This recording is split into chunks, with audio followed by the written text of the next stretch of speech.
मेरी चच्ची इंतहाई जवान और खूबसूरत औरत थी, कम उम्र में भी। इसलिए मैंने पहली दफ़ा अपनी चाची को देखा तो मेरा दिल खुद ब खुद चाची की तरफ हमकने लगा। चाची भी मुझे बच्चा समझकर मेरे साथ वक्त गुजारती, बातें करती और हम दोनों धीरे धीरे एक दूसरे के करीब हो गए। और फिर चाची ने मुझसे अपने दुख सुख बयान करना शुरू कर दिए। इस वक्त मुझे पता चला कि चाची अपनी शादीशुदा ज़िंदगी से बिल्कुल भी खुश नहीं थी। चचा ना ही चाची को ज़्यादा वक्त दे पाते थे और ना ही उनकी जिनसी ख्वाहिशात को पूरा कर पाते थे। कभी कभी तो मैंने चच्ची को चुप चुप कर रोते हुए भी देखा था। चचा अक्सर रातों को भी घर से बाहर रहते और चच्ची सारी रात जागते हुए घर में टहलती रह और मेरी नज़रें चच्ची के जवान वजूद पर जमी रहती। मेरा दिल चाहता कि मैं हाथ बढ़ाऊं और चच्ची को हासिल कर लूं। चच्ची की कमज़ोरी मेरे हाथ लग गई थी। वो खुद को तनहा समझती थी और इसी बात का फ़ायदा उठाकर मैंने चच्ची के साथ छेड़छाड़ शुरू कर दी। कभी बातों बातों में मैं उनका हाथ पकड़ लेता तो कभी उनके करीब बैठकर उनके कंधे पर सर रख देता। और फिर आहिस्ता आहिस्ता मुझे एहसास हुआ कि मेरी ये हरकत चच्ची को परेशान नहीं करती, बल्कि वो मेरी इस हरकतों पर खुश होती है। शायद वो मुझे बच्चा ही समझती थी, इसलिए जब मैं उनके करीब होता तो वो बड़ी मोहब्बत से मेरे बालों में हाथ फेरने लगती, जैसे कोई छोटे बच्चे के साथ करता है। एक रोज़ चाची किसी काम से हमारे गांव गए हुए थे। मैं और चच्ची घर पर अकेले थे। सर्दी का मौसम था। चच्ची मेरे लिए गरम गरम गाजर का हलवा बनाकर मेरे कमरे में आई, क्योंकि मुझे गाजर का हलवा बहुत पसंद था और चच्ची मेरी हर पसंद नापसंद का ख्याल रखती थी। मैंने चच्ची को अपने पास ही बैठा लिया और अपनी किताबें समेट दी। मैं गांव में से यहाँ तालीम हासिल करने के लिए आया था, लेकिन मेरा सारा ध्यान चच्ची पर अटक कर रह गया था। पढ़ाई से तो अब मेरा कोई वास्ता ही नहीं रहा था। मैं तो बस चच्ची को हासिल करना चाहता था और तरीके सोचता था। अभी चच्ची और मैं एक साथ बैठे थे। मैंने चच्ची की चूड़ियों से खेलते हुए उनसे बातचीत शुरू कर दी। मैं जानबूझकर ऐसी हरकतें कर रहा था कि वो चचा से बदन हो जाएं और उन्हें इस बात का एहसास हो कि चचा इन्हें खुश नहीं रखते। कुछ ही देर में मैं अपनी चाल में कामयाब हो गया। चची की बड़ी बड़ी आंखों में पानी भर गया और वो कहने लगी कि शादी के 3 साल बाद भी मेरी गोद खाली है। मुझे बच्चे की कमी बहुत एहसास होता है, लेकिन ना ही तुम्हारे चचा मुझे वक़्त देते हैं और ना ही किसी डॉक्टर के पास लेकर जाते हैं। मैंने मौका देकर जल्दी से चची की गोद में सर रख दिया और कहा कि मैं हूं ना आपका बेटा, आप मुझे प्यार किया करें। मेरी बात पर चाची मुस्कुराई और फिर उन्होंने मेरे बालों में हाथ फेरना शुरू कर दिया। मैंने भी चाची की गर्दन में अपना बाजू डाल दिए और फिर धीरे धीरे सारी हदों को पार करता चला गया। रात का अंधेरा था और सर्दी की शिद्दत थी। चच्ची भी जज्बात की शिद्दत से चूर चूर थी, इसलिए चच्ची ने मुझे कोई मज़ाहमत ना की। शायद वो चचा के रवैये से इस कदर दुखी थी कि इन्हें इस बात का एहसास भी नहीं हुआ था कि वो मेरे जाल में फंस चुकी है। सारी रात मैंने और चच्ची ने एक साथ गुजारी थी। चच्ची को सुबह वापस आना था। सुबह का सूरज निकलने से पहले ही चच्ची को होश आ गया था कि उन्होंने क्या कर दिया है। शायद उन्हें अपनी गलती का एहसास भी हुआ था।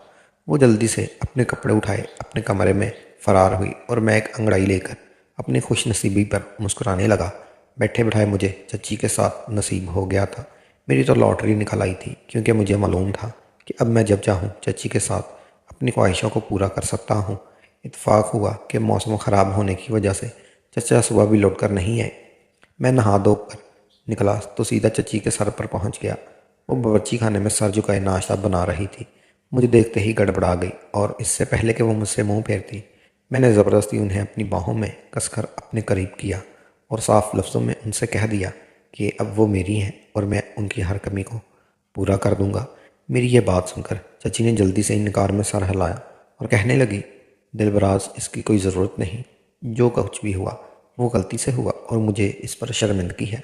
तुम्हारा चचा कितना ही बुरा आदमी क्यों ना हो, मैं ये सब कुछ नहीं कर सकती। मुझे तो ये सोचकर ही खौफ आ रहा है कि तुम्हारे चचा को ये सब पता चलेगा तो क्या होगा। मैंने चची को प्यार से समझाया कि चचा को कुछ भी बताने की कोई ज़रूरत नहीं है। जब भी चचा घर में नहीं होंगे हम दोनों एक साथ वक्त गुजार सकते हैं। लेकिन चची ने साफ इनकार कर दिया और कहने लगी कि कल रात जो कुछ भी हुआ और वो सब एक गुनाह और एक गलती के सिवा कुछ भी नहीं है। तो तुम्हें अपना बेटा समझती हूँ, मगर मुझे अब चची के इनकार से कोई फ़र्क नहीं पड़ता था। इसलिए मैंने चची को आगे बढ़कर गले से लगा लिया। वो बेचारी कुछ देर तो मचलती रही और फिर मैंने खुद ही छोड़ दिया। वो घबरा कर पीछे हटी और फ़ौरन अपने कमरे में चली गई। दोपहर का वक्त मेरे पास चचा का फ़ोन आया और कहने लगे कि कुछ मसले हो गए हैं, इसलिए मुझे 2 दिन और गांव में रुकना पड़ेगा। तुम अपनी चाची का ख्याल रखना। मैंने चचा को यकीन दिलाया कि मैं चाची का खूब ख्याल रखूँगा और फिर फ़ोन बंद कर दिया। मेरी तो खुशी की इंतहा ना रही थी। मुझे मज़ीद 2 दिन मिल गए। चची अपने कमरे में थी, शायद उनका फ़ोन मिल नहीं रहा था, इसलिए चचा ने मुझे फ़ोन किया था। मैं ये खबर देने चची के कमरे में गया तो देखा कि वो वॉशरूम में थी। मैंने जल्दी से ऊपर चढ़कर रोशनदान से वॉशरूम में झांका तो उनकी हालत देखकर मेरा दिल डोलने लगा। मैंने झट अपना मोबाइल फ़ोन निकाला और धड़ाधड़ चची की कुछ तस्वीरें बना ली। थोड़ी ही देर बाद चची नहा कर निकली तो मैंने सीधे चची को उठाकर बिस्तर पर पटक दिया। मेरी इस हरकत पर उनकी चीख निकल गई थी। मैंने जल्दी से चची के मुंह पर हाथ रखा और धीरे धीरे से कान में उन्हें ये खबर सुनाई कि चचा अब 2 दिन बाद लौट कर आएंगे। ये सुनकर चची के चेहरे की हवाइयाँ उड़ गई।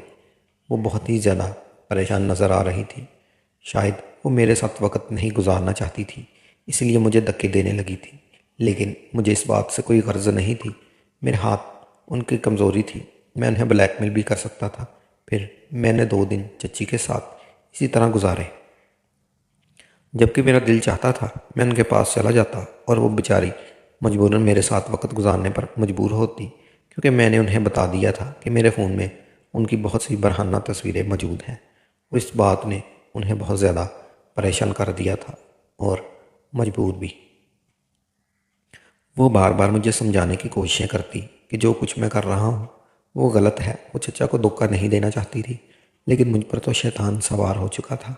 मैं अपनी जिनसी ख्वाहिशात के आगे उसे कदर बेखस हो गया था। मुझे कोई रिश्ता भी याद नहीं रहा था। मैं किसी भूखे भेड़िए की तरह बस चच्ची के वजूद को हासिल करने के लिए दीवाना होने लगा था। 2 दिन इसी तरह गुजरे और चचा गांव से लौट कर आए और फिर मामूल के मुताबिक रूटीन शुरू हो गई। मुझे चची से दूर होना पड़ा और इस बात ने मेरे अंदर आग लगा दी। मैं जवान था और मुझे चची के साथ वक्त गुजारने के मज़े लग चुके थे, इसीलिए बस मैं मौके की तलाश में रहने लगा और जब मुझे मौका मिलता मैं चची के साथ वक्त गुजारता। मैं गांव से चचा के पास तालीम हासिल करने के लिए आया था, लेकिन नई नई शहरी ज़िंदगी ने मुझे ऐसे मज़े लगाए थे कि मैं सब कुछ भूल गया। कॉलेज में मेरी दोस्ती कुछ अय्याश लड़कों के साथ हुई तो मैं पढ़ाई से ज़्यादा लड़कियों में दिलचस्पी लेने लगा। और अब तो मुझे घर में भी चाची हासिल हो गई थी तो मेरी ज़िंदगी बाग बहार हो गई थी। लेकिन एक रात चचा और चची के कमरे से खूब झगड़ों की आवाज़ें आने लगी। यह पहली दफ़ा था जब उन दोनों के दरमियान कोई झगड़ा देख रहा था, वरना अमूमन चाची खामोशी से चचा की खिदमत करती हुई नज़र आती थी। समझ नहीं आ रहा था कि दोनों किस बात पर लड़ रहे हैं। और फिर मैंने देखा कि चाची अपना सामान इकट्ठा कर कर घर से निकल गई और इस बात पर मैं बहुत परेशान हो गया कि इतनी रात को चाची कहाँ गई है। मैं जल्दी से चचा के पास गया और उनसे पूछा कि क्या हुआ है, इतनी रात को चची कहाँ जा रही हैं, आप उन्हें रोकते क्यों नहीं। लेकिन चचा ने मेरे सामने चची को खूब बुरा भला कहा और कहने लगे ये औरत घर बसाने के लायक नहीं थी। और ना जाने इन दोनों के दरमियान क्या बात हुई थी कि चचा ने चची को रोकने की कोशिश भी ना की। चची के जाने के बाद मैं चचा घर में तनहा रह गए थे और घर के कामकाज भी मुझे ही करने पड़ते थे। मैं बहुत ज़्यादा परेशान हो गया था। जब चचा ने मुझे देखा कि मेरी पढ़ाई भी मुतासर हो रही है और घर के कामकाज भी वक्त पर नहीं हो रहे, तो चचा ने तीसरे ही दिन एक मुलाजमा का बंदोबस्त कर लिया। उसका नाम जकिया था। वो एक 16 साल की जवान लड़की थी जो शायद किसी मजबूरी की वजह से घरों में काम करती थी। चचा ने उसे मेरे कॉलेज से आने के बाद का वक्त दे दिया था ताकि मेरे सामने वो घर की सफाई भी कर ले और खाना वगैरह भी तैयार कर दे। चचा तो फसलों की खरीदो फरोख्त का काम करते थे, इसलिए कभी वो गांव में होते तो कभी शहर में। उनकी नौकरी के कोई औकात मुकर्रर नहीं थे। ज़किया को नौकरी पर रखते ही मेरी लाडली एक दफ़ा फिर निकल आई थी, क्योंकि अगले ही दिन जब ज़किया नौकरी पर आई और घर के काम काज करने लगी तो मैं बिल्कुल तनहा था। मैं हर वक्त उसके सर पर सवार हो गया था और कभी उसको झाड़ू लगाते देखता तो कभी बर्तन मांजते। वो बेचारी कभी अपना दुपट्टा ठीक करती तो कभी मुझसे नज़र चुराने की कोशिश करती, मगर मेरी नज़रें उसके वजूद पर किसी मकनातीस की तरह जमी हुई थी। मैंने उसके साथ भी वही हरकतें शुरू कर दी थी जो मैं चची के साथ करता था।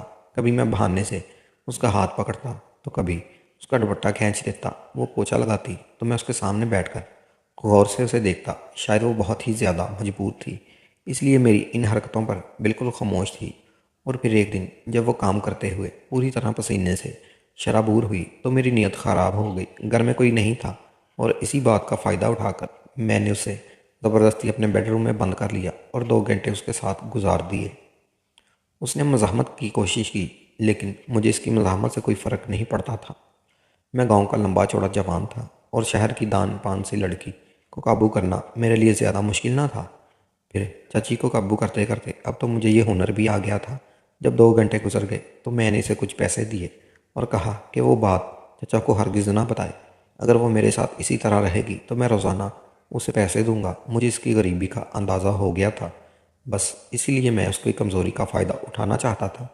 आने वाले हर दिन में ज़किया के साथ गलत हरकतें करने का और खामोशी से सब कुछ झेलने लगी। शायद उसे कुछ ज़्यादा ही पैसों की ज़रूरत थी। और फिर दिन गज़ब हो गया। मैं और ज़किया बेडरूम में थे। मैं अभी ज़किया के कपड़े उतारने ही लगा था कि चचा घर में दाखिल हो गए। मुझे लगा कि चचा रात को आएंगे, इसीलिए मैंने अपने बेडरूम का दरवाज़ा बंद करना भूल गया था और उन्होंने मुझे ज़किया के साथ देख लिया। पहले तो चचा को मेरी इस हरकत पर यकीन ही नहीं आया, और फिर जब ज़किया ने उन्हें बताया कि मैं रोज़ाना उसके साथ यही सब कर रहा हूँ, तो उन्होंने ज़बरदस्ती मुझे मजबूर किया कि मैं ज़किया से शादी करूँ। चचा बहुत गुस्से में थे। उनका कहना था कि हम गांव वाले इज़्ज़त के मामले में बहुत एहसास होते हैं। अगर हमारी बहन बेटी की इज़्ज़त है तो दूसरे की भी बहन बेटी की इज़्ज़त है। इसीलिए तुम्हें इस लड़की से निकाह करना होगा। पहले तो मैंने साफ इनकार कर दिया कि मैं एक मुलाजमा से शादी नहीं कर सकता, और फिर अभी तो मैं पढ़ाई कर रहा हूँ। लेकिन चचा ने मुझे धमकी दी कि अगर मैंने निकाह ना किया तो वो गांव जाकर मेरे माँ बाप मेरी हरकतों से आगाह कर देंगे। ये सुनना था कि मेरे होश ठिकाने आ गए। मुझे अपने माँ बाप से बहुत खौफ आता था। मेरे बाप एक ज़िम्मेदार थे और इज़्ज़त के मामले में हसास भी थे।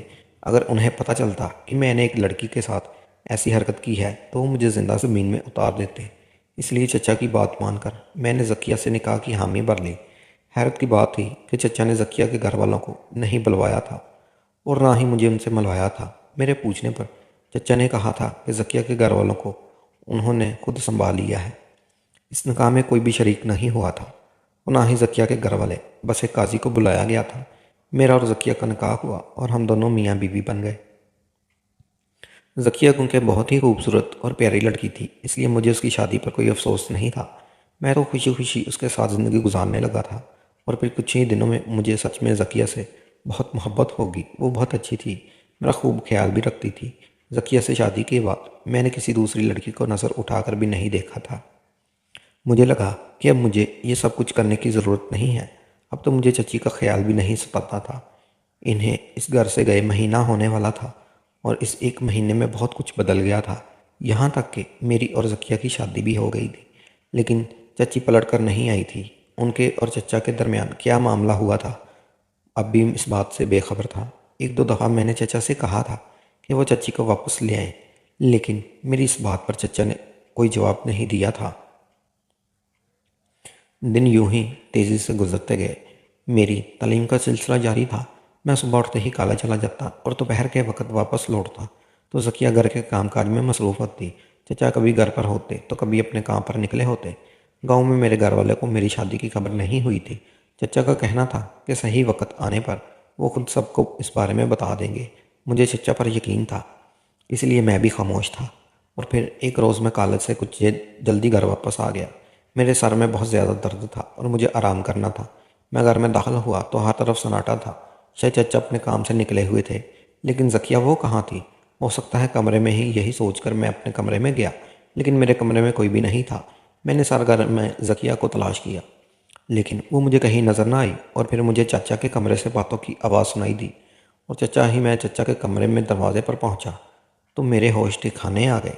मेरी बीवी और चचा दोनों बिस्तर पर मौजूद थे और वो दोनों जिस हाल में थे वो देखकर मेरी जान निकल गई थी। ज़किया ने बहुत अजीब व गरीब लिबास पहन रखा था। वो बिस्तर पर लेटी हुई थी, जबकि चचा उसके पास ही बैठे थे और दोनों ज़ोर ज़ोर से हंस रहे थे। ये सब देखकर गुस्से से मेरे रोंगटे खड़े हो गए थे। मेरा चचा तो मेरी ही बीवी के साथ, मैं सोच भी नहीं सकता था कि मेरे चचा मेरी बीवी के साथ ऐसी हरकत भी कर सकते हैं। मेरी बीवी इस हौसले में चचा के साथ क्या कर रही थी।